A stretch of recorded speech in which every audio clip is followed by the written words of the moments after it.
Hello, so I just wanted to share a few thoughts from what I was reading last night. So last night I was trying to prepare my next radio program, and I was reading the story of Mary Slessor, because I'm planning to tell her story a little bit. And yeah, she was a really amazing missionary to Africa.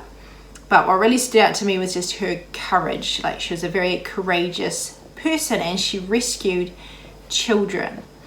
But what I hadn't really known much of before, like, I have this picture book about Mary Slessor, but it only talks like about her life as an adult.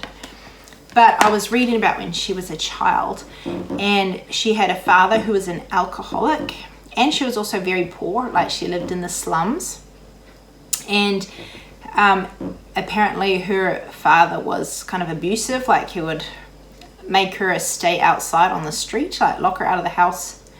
And yeah, it was just interesting to see how, like, you know, like what she became, and yet she had such a tough beginning. But also she did have a godly mother.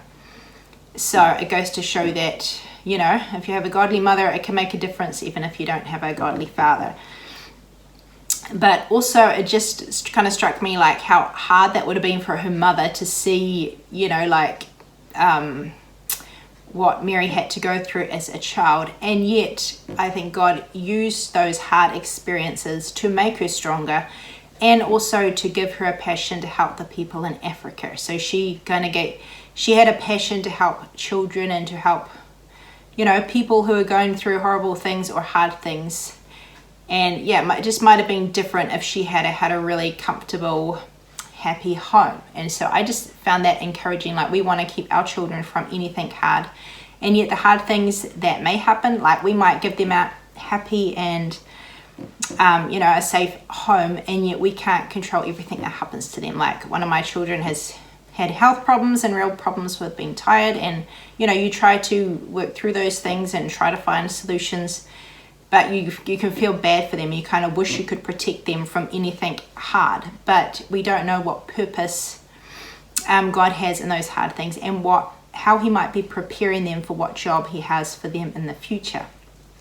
So the solution is not to escape, or to, like, for our children to escape anything hard. The solution is for them to know God in those hard things, and then God will use it for good.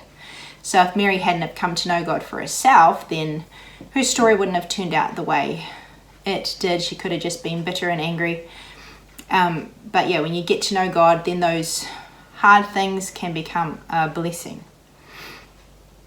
But even if you're not a mother, I mean, it kind of applies to everybody. The hard things that we don't want to have, we don't know what purpose God has for them, and how it may be preparing us for the future, and how those hard things may be used by God for us to help other people. So that's quite a neat thing from her life.